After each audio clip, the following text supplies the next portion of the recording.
Hello, this is Sam and Julia in beautiful Puerto Rico. We're sitting in the middle of a river right now, which is where all the background noise is coming from. We just finished a 75-hour fast, and we want to share a little bit about our experience. So first off, we wanted to share why fast, what inspired us to fast. Theory of it is, our bodies are meant for fasting, right? Our ancestors, our hunter-gatherer ancestors, they were living in feast and famine, and so the bodies are meant to fast. From a science point of view, there are studies coming out that fasting is really healthy. It's really good for aging and slowing down the processes of aging. There's a state, once your blood sugar gets very low, you get into this state of autophagy, where your body's literally consuming itself.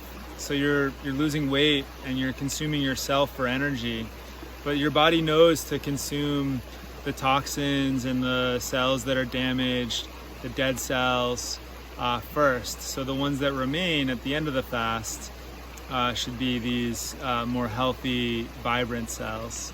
And then just lastly, our mental relationship to food, right? We take for granted that we're gonna eat every 4 hours or every 8 hours, and there's a mental benefit or a spiritual benefit to just learning to question that a little bit. So anyway, that's all the theory. We really wanted to get into what our experience was like. We had breakfast on Wednesday, and then the first 24 hours was really easy for me. I didn't feel like I needed food, and then the second 24 hours, like hours 24 to 48, were definitely the hardest for me. I was really lightheaded, just like going from sitting down to standing up, even I would get lightheaded and dizzy, and really just like low energy. It was hard we tried taking some hikes around here, and I just had to walk really slowly. And then there came a period of this feeling of like being very light and being very strong, being very calm, which felt amazing. It's a feeling that I don't think I have when I'm eating food ever, really. But those feelings would kind of like switch back and forth from like feeling fatigued to feeling really good. And then the last like 12-ish hours, basically from when I was trying to go to sleep that last night to when we had our brunch in Broke on Saturday, those 12 hours were really hard for me. I think it was a little bit more of a mental game. My body didn't feel particularly fatigued at that point. It actually was feeling okay. But I think mentally I was just like, I need to eat. Yeah, I mean, I think I also, went through these ups and downs, and definitely felt headaches. I felt really hungry. I felt dizzy. And then at other moments, I just felt really calm and focused. We continued with the movement practice every day, and at some points, like when we were moving, I felt strong. And other points, I just felt sort of dead and listless. It's just not predictable. Like some people say, the first day is the hardest, and then once you get into it, you're fine. And I didn't find any specific rules around that. It was more just ups and downs. You're not gonna know when you're gonna feel good and when you're gonna feel bad. And I think part of the process was sort of embracing that changing nature of the experience and seeing really hard moments, emerge into moments of calm. And that in turn would give me a little bit more tranquility in those hard moments, to know that, okay, it's a hard moment, something's gonna change. But Julie, you were telling me earlier this morning about, maybe what might have triggered some of that difficult mental state on the last day. Do you want to talk a little more about that? Those last 12 hours were really hard for me because I think my body was a little bit restless, and I was lying in bed and I couldn't fall asleep that night, so I went on my phone and I was scrolling Instagram, and half of my Instagram feed, if not more, is just like food. And I stayed up for hours that night, maybe like 4 hours, just like not being able to fall asleep, going back and forth from like lying there, twisting and turning to like looking at my phone and looking at food.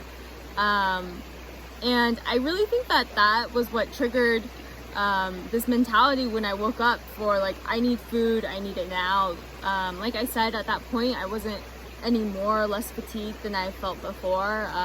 If anything, I felt fine. There just seemed to be this sense of urgency in me, which I don't know, maybe it was because I did need food. But I would love to try this again and just make sure that I'm off my phone, off any like, away from things that may trigger thoughts of just like putting food in my body. Just for context, so that you guys know, we actually hadn't we hadn't determined ahead of time when we'd end the fast. So here we are rounding day 3. It's Saturday morning, and I can just tell like there's no discussing this with Julia. Like Julia is on a beeline on Saturday morning for food. Like she's not in the mood to talk. I was worried that something was physically wrong. The way that she was just shutting me out, didn't want to engage. Just, I could see that she was just getting ready to go find some food. And it's interesting to hear that wasn't necessarily physical, and that may have been just triggered by consuming all this media about food. The hardest part of these challenges like fasting, it really is mental. And I think we both want to try this again. And hopefully our bodies are going to remember what it's like to fast, and we'll be better at being in that state. But hopefully also our mental states will be a little stronger. The other thing, the other thought that triggered for me, Julia, is this idea of like what your mindset is and what your setting is. So we know from people who've studied psychedelic plant medicines that your mindset and the setting, that is the context that's around you, really affects your experience, and whether it's a healing plant medicine, psychedelic experience, or even a harmful experience. And it seems like it could be the same with fasting. Like, you're on your phone, you're getting obsessed about food. It's probably not the right setting for a good experience for the fast. Oh yeah, for sure. And a little bit more context on set and setting. This was really the perfect time for us to do this fast because we knew that we didn't have a lot of work to do these 3-ish days. So we could be super gentle with ourselves and take it easy and let ourselves like lie in bed all day if that's what we needed to do. We were here, our house is just up the hill from the river, so it's a beautiful setting. And yeah, just like having each other as company and as support, and just having a partner to be able to go through it with you is definitely really, really helpful. Yeah, I think also being in nature. I mean, this river just rejuvenated me. This one day I was feeling really down. I was low energy, and we just took a walk out to this river and swam in the river, and I just felt like weight was, coming off my shoulders. He was a little kid again, just like running across the rocks, exploring all the pools. Yeah, I felt joyful. I felt joyful in that moment, and I hadn't eaten for about 48 hours, and I didn't know, we hadn't decided when we'd be eating next, but I was in a fairly happy state. So I think nature helped me sort of ride these ups and downs a little bit in a way that was really good. We've also talked about the food that we've eaten since we broke our fast. It's been, I guess we've had 3 meals now since we broke our fast yesterday. What's been your experience eating again? Oh my goodness, food is so good. After you fast is delicious. Even, the 3rd meal in, it just tastes different. Like you savor it. But in any case, we were eating oatmeal, and you offered me a carrot from the fridge, and I was like, oh no, there's oats on the stove, like we should just finish that. And you know, I thought to myself, wait a minute, I really want the carrot. And so I think a lot of times we just eat food because it's there, like the oats are on the stove, I should just eat the oats. But I think being a little more thoughtful about how much and what kinds of foods you know, does my body really need?